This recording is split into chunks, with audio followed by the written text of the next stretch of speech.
We always like to have a futures-oriented kind of conversation as part of these kinds of things. The last couple of years, we kind of specifically focused on ATSC 3.0. It is part of the mix for this conversation for sure, because it is very much alive, as Ann will gladly tell you, and will in a minute. But my friend Brendan Moore has, we've been going to CES for 2 or 3 years now, 4 years now doing, so if, by the way, maybe a plug. We will, are you doing this again next year, this season? Okay, so in January, if you want to do, Brendan and I do these tours with some colleagues of ours for the floor at CES. So if you're looking for sort of a wayfinding kind of time-saving way to understand what the hell's going on all the floors, maybe not spend 8 hours on there, but maybe do it in an hour and a half. People like him, people like myself, and a few of our other colleagues do this. We've been doing it for a long, long time. I've been doing it for almost 20 years now. It's a great way to kind of curate and specifically get some of the things that you want to see out of it, and then go back to doing the rest of the CES stuff that you might want to do. Shameless plug, talk to us. We'll tell you how that happens. But he and I have spent a lot of time together seeing things in the future, and I like to sort of call it making tomorrow tangible today. The 3 people that he has on this panel are all involved in various forms of that. So I'm not going to waste any more time, but let's talk a little bit about some of the future things that are not only gestating, but becoming more real by the week. And here's Brendan Moore to do that for us. Thanks. Thank you very much. You stole all my thunder. There you go. Thank you, Tim. Good night, everybody. Take care. Good afternoon, everyone. People have talked about the lateness of the day. That is so secondary to how cold it was in this room before we got that coffee. Let's just lean into that for a second. I went in the back and did calf raises just to get my blood flowing. So I want to challenge you all to at least stand up for 1 second. And if you're really brave, move closer, because we're going to have a good time. We've got 25 minutes and 3 really smart people to talk about their areas of specialty. My name is Brendan Moore. I'm an engineer turned producer, which really means I like solving problems. That's really what producing is. And I'm a storyteller and producer in multiple formats, from podcasting, television, and documentary film.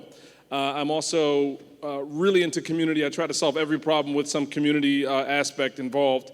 And as Tim said, I have created panels and do innovation tours at many of the tech conferences, including CES for several years, including the pandemic year, which was just 12 hours of straight live television, which was crazy, and NAB show, which we just did together as well.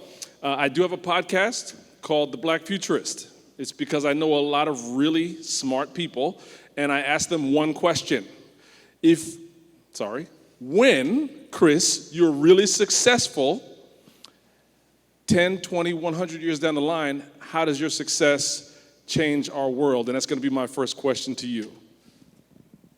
Well, I think first, it wouldn't be successful as a full individual, right? So you have to think of the legacy that you want to leave. Work is a big part of that, but also you hope that you're doing some good in the world with the work that you do. I think as far as the work focus, my work focus is working with data science, working with AI in the marketing industry. I'd like to kind of see that be used as a tool to improve everyone's lives, and that's the kind of thing that I'm hoping would be my legacy. Fantastic. So Chris Whiteley, Yep. correct, is the Senior Director, Product Management, Data Science at Freewheel, a global technology platform for the TV advertising industry, which is you guys. In this role, he works with the product and engineering teams to advance data-driven marketing at scale. And I'm going to move on to Ann and ask you the same question. When you're wildly successful at what you do, how does that change our society and our world and our industry 20 years, 30 years down the line? So there was something that Rashad said this morning that really struck me. If you were here listening to how to think about future technologies, and the one was 97% of all video will be fake. But you can trust. What can you trust? And when you get really down into local and community, you trust your local news. And so I think broadcasters have been working on that, thinking about that. we're very disrupted by the digital platforms, which I started at the company Pearl TV that's been looking at a lot of this, recognizing we had to advance our technologies. But really, it's about continuing to provide and be able to fund local news that supports the local community, that tells local stories. So if I can help do that, I think that's my legacy. Okay, Ann Shelley is a recognized leader in the broadcasting industry with a passion for driving innovation in television and media. As managing director, she has been at the forefront of the next-gen TV launch, ATSC 3.0, advocating for and overseeing the implementation of this new platform across the U.S. And my friend at the end, the Detroiter Alex Persky-Stern, when you were wildly successful, how does your work impact our society sometime down the line? Yeah, we'll have to work together to make sure all the video is real, but we are a creative AI video company, and so really what we are excited about is making great creative, great messaging, great video accessible to every business, every person, and so that they can all tell their message to be as successful as they should be, whatever they do and however they do it. Are you actually the guy that's creating the 90% of the fake videos? No fake videos. Alex Persky-Stern is the CEO of AI video startup Waymark. With Waymark, anyone can generate quality commercials in minutes. Media companies like Gray Television and Fox TV stations are using that power to win new local businesses. So let's start with you. Just tell us about what we've done is we put three very forward-thinking people who don't do the same thing on a panel and ask them, let's crash it all together and see what's coming. So tell us about Waymark and simplify it. What is it? And how do we see it? And how is it already showing up in the world? Yeah, for sure. So Waymark is at the front of the creative AI trend that has obviously taken over the world in a big way. And we've been talking a little bit, it's kind of been sprinkled throughout the different panels. What's the role of Gen AI? What can it actually do? What's actually buzz? And I think there's a lot of things that are not real yet, but when it comes to creative, there is some really real power, and that's what Waymark is doing, is basically using Gen AI to make creative, which, fundamentally, when you're talking about ads are the creative. And so we're making it so that you can plug in a website, get a video ad, and whether you're a salesperson, a small business yourself, you can go in and make something in just a couple minutes. That's fantastic. And one of the things you told me about that was that you can plug in the website and it'll grab the brand's existing assets to kind of plug onto your wireframes of your commercials. Is that how that works? Yeah, basically we've got a language of creative components that are combined with the business's actual content. That's how you get real content, is what's actually out there about the business, is pulling those all together to make something that is really unique, and that's the power of AI, which is so fun and interesting and it's caught everybody's attention, is you really can make truly unique, personalized stuff every time in a creative way. And so yeah, you can hit generate 3 times and you'll get 3 totally different things, but all about the business. And do you feel like we got the honest answer when I asked him, is he the 90% fake video generator guy? Yeah, but I'm kind of talking about fake news, not fake creative. I got you, good. And tell us about ATSC 3.0 and how is it redefining the broadcasting landscape?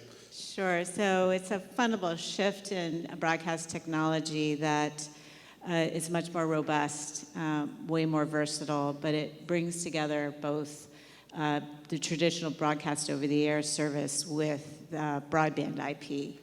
And it's revolutionary in terms of what it's going to be able to let broadcasters do. It brings a better consumer experience in higher formats, as well as interactive. But for broadcasters, it brings basically a digital environment. So what's happening in digital today is actually inserted into the broadcast linear TV service. So it's plug and play for broadcasters in terms of the digital technologies they're using today. It brings audience measurement for that OTA hole that we were just talking about earlier today. But I think one of the most fundamental things it does, and there was a chart up there earlier today that was showing OTT and CTV and had the boxes all under it, puts us right under CTV as a new box. because we have real estate now on connected televisions. Thank you. Thank you. I think that there's some part of the future that must fundamentally disagree with the present. Otherwise, why do we change? And when I sat down today and I walked in, I sat next to Chris. We were on a Zoom call earlier this week, and he leaned in and said, "Hey, I'm Chris, I'm on your panel." The very first question I asked him was, we were watching a panel up here, I said, "What do you disagree with that they just said?"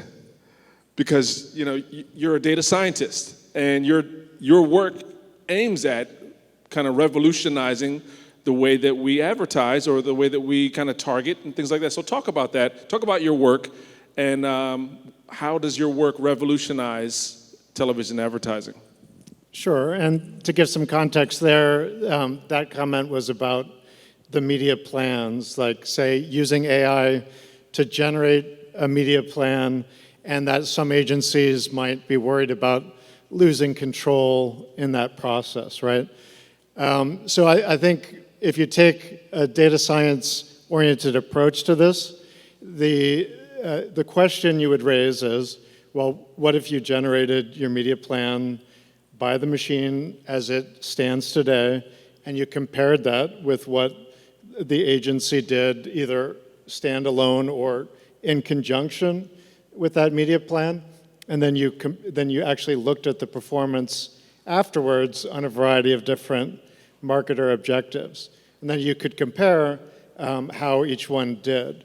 And really what you'd be looking for is an objective way of saying, is this a better way to do it or not?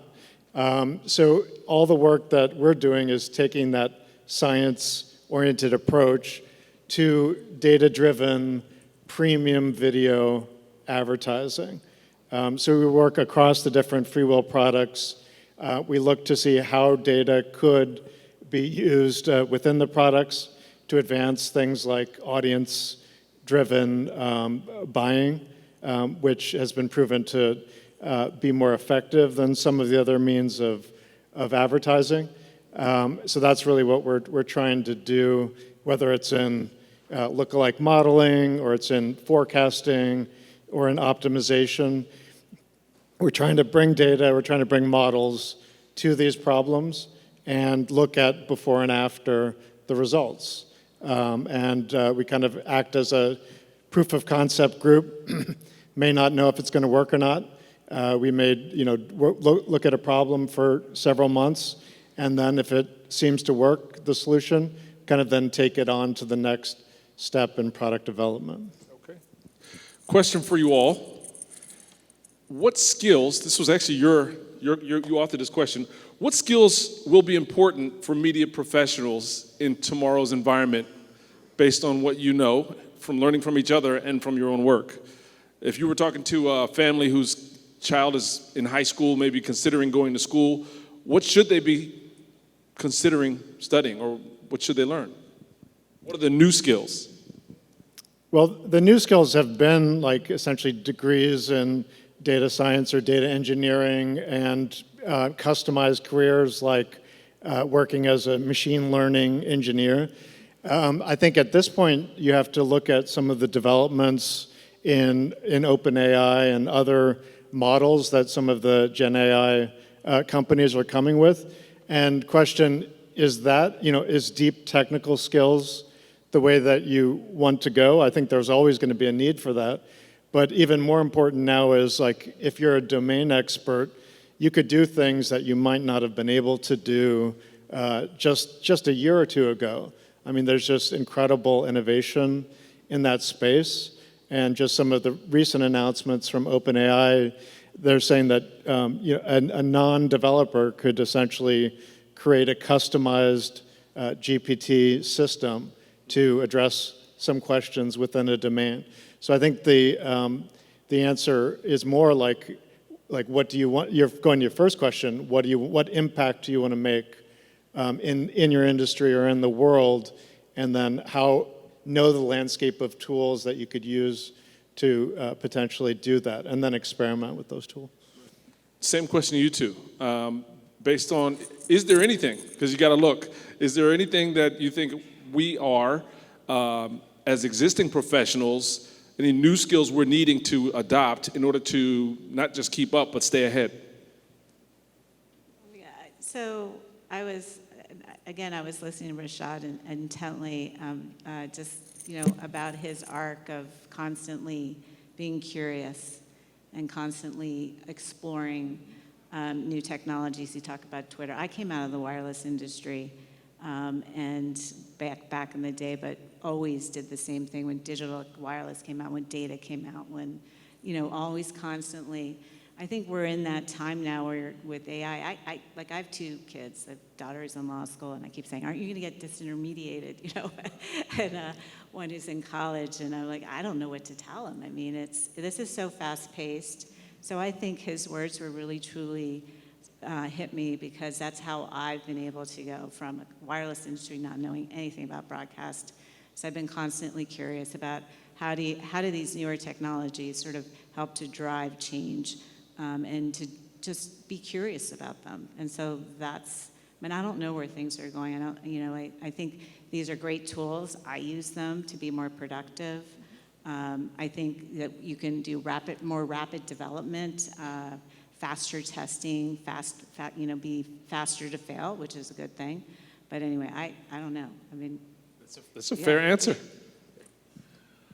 Yeah, I was kind of thinking about curiosity as well, but maybe to just zoom in on that a little bit, I think really in kind of the new era of information, it's really about knowing how to ask the right questions, because there's so much content, and now there's, especially with AI, there are these incredible engines to get answers from the whole world of content. It's like actually going to be incumbent on the individual to go proactively ask the right question to get that information, because there's so much out there, but the tools are out there, but you have to go ask. Very good, thank you.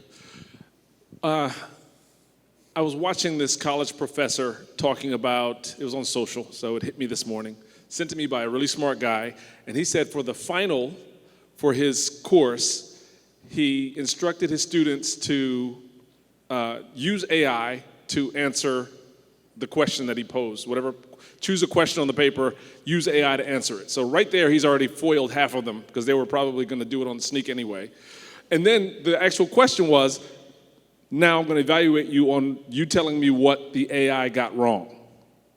Kind of validating the human element in the whole thing, kind of to your measure and evaluate, or use the media plan and then maybe test it against actual humans to see where it disagrees. The only thing we're not talking about at this table that is at every tech conference is EVs at this point. And we're talking about AI, we're talking about generative AI, we're talking about more data in broadcast, right? So ATSC, and we're talking about business intelligence. I guess the question is, with all these career professionals, what's coming? What actually lands a year from now?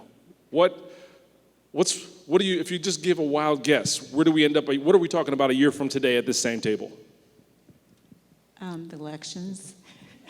Say it again? The elections, and nothing but the elections. Yeah, right? A lot of broadcasters. Yeah, to maybe take a tech answer to it, I think what we've gotten a little preview of just this week and has kind of been in the rumblings, but I do think we'll start to see over the next year here, is they're calling agents. So behavior-based AI, where you can just ask it to do things and can actually perform tasks for you. And there's going to be a huge proliferation of those coming really soon. And I think that's going to fundamentally change the way that individuals expect to do things. Going back to some of the automation ideas that we were talking about a few panels ago, it's like, I think what's really exciting and powerful about those is a lot of these AI layers don't need to be integrated directly into the tech. They can sit on top of the layer. They're a layer on top of the tech. So it's much easier to make them work with what you already do by having AI agents actually just perform those 182 steps that we were talking about. You can have AI agents do those 182 steps. You don't even have to get rid of all of them. You just need to have somebody do them. Which is why we're going to have big problems during the elections on fake news. Oh yeah, it's going to accelerate it next year. So then you'll see all the coming back. To you, Ann, regarding ATSC 3.0 and adoption and all that, and I saw an article that mentioned you about us hitting a landmark 70% or 75% adoption nationally of ATSC 3.0 standard. When we get adoption, let's just snap our fingers and that happens, what will the new abilities that ATSC 3.0 unlock, how will it impact the strategy and operations of local ad sales teams? Yeah, so I think, again, I said it digital. So right now we've got about 10 million TV sets sold. We're on Hisense, Samsung, LG, and Sony. More TV sets coming out at CES. By 2026, 2027, it'll be hard to buy television without next-gen TV on it. So this is for over-the-air, but this is also, we'll be able to connect this to our cable partners. So again, you'll have, in 2025, you guys will have OTA, usable data for audience measurement. We're already seeing the TVs return. You need about 2 million to get enough of a data set to be something that's meaningful. We believe that's going to come in 2025, so early 25. So that's right around the corner. That's filling that first sort of opportunity, ROI for broadcasters. After that, you've got advanced advertising. So think about it's hybrid. You're pulling in broadband channels. You've got pop-up channels. There's all kinds of things you do. That's more ad inventory. That's really exercising your digital ad side. And then from there, you've got all these other opportunities in terms of enabling interactive sports stats. We'll be showing start over. All this stuff will be coming to these platforms. So, it just opens up on a whole new world of possibilities. And I didn't mention, you brought up EV, so self-driving cars. It also enables us to deliver data at the same time that we're delivering a live linear video feed. So we can deliver entertainment to cars, we can deliver information to smart cities. So it's a really versatile platform that has use cases beyond television, and broadcasters are thinking about those as a way to help to subsidize the TV side that we do every day. Chris, what you've heard unlocks a lot of potential. What frictions does it also unlock? What challenges does the opportunity that ATSC 3.0 next generation TV unlock? What challenges does that create for you, if any? Well, I wouldn't say that it creates a lot of challenges for me. I think it's showing more promise that there'll be more kind of data-driven, addressable type of campaigns that would be possible over all types of premium video. So, I think it's a good thing, ultimately for the industry. I think to the point about, like, we were talking about EVs and like what changes are coming down the pike. So my kind of lesson from the Tesla example and kind of why they've been successful, really why Elon Musk has been successful across several different businesses, is his approach to like innovation and specifically the simplification part of it. We talked about simplification a little bit early on in the conference. He saw that he's not going to get to having a mass market electric vehicle or even like bringing satellites up into space without simplifying the process of creating these products to the point where you just have what the bare necessity of what's needed in order to get the job done. I think we could take a parallel to the media industry here, because we have those maybe 182 steps that were referenced from the point of like the pitch to the pay. If we think of it as like, okay, it might be complicated, we might need a lot of those steps, but if we make that whole process a lot simpler as far as like going from the marketer to the consumer, we could have a lot of success with that approach, because we're essentially simplifying that entire buy for the two parties that matter most, the marketer and the consumer. There. Thank you. All right.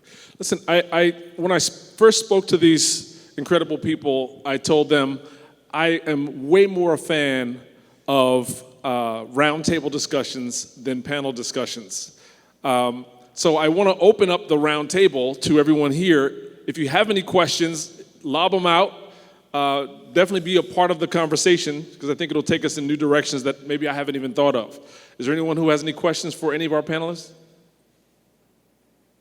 Is there anyone who's really cold and just wants to stand up? Alex, what does the future of AI creative look like?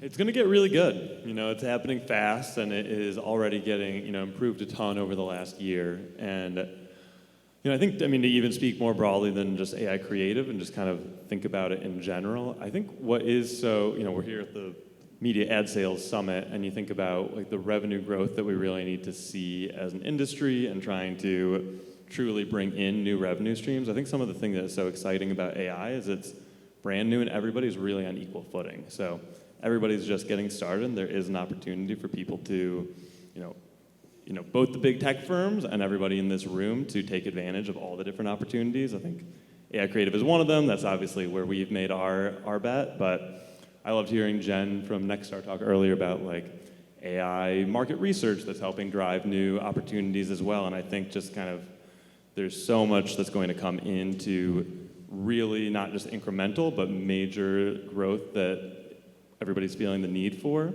that can be driven by some of the advancements that are happening right now. Cool. I would like for each of you just to let everyone know where they can find you or find out more about your work, and then we'll wrap it up. Go ahead, start, Ann. Ladies first. Well, first I'm going to do a pitch to go buy a NextGen TV. So please go to www.watchnextgentv.com. All the models are there. You can also put in your zip code and see how many stations you get, both in 1.0 and ATSC 3.0. And you can find me at ann.shelley at pearltv.com. Yeah. I'm Alex at waymark.com. And you can find me at cwhiteley at freewill.com or on LinkedIn, Chris Whiteley. And always interested to hear new challenges that might involve data-driven advertising. So yeah, definitely reach out. And I'm Brendan Moore. You can find me at every podcast platform at The Black Futurist. Thank you so much for your time. We had a wonderful time talking to you all today.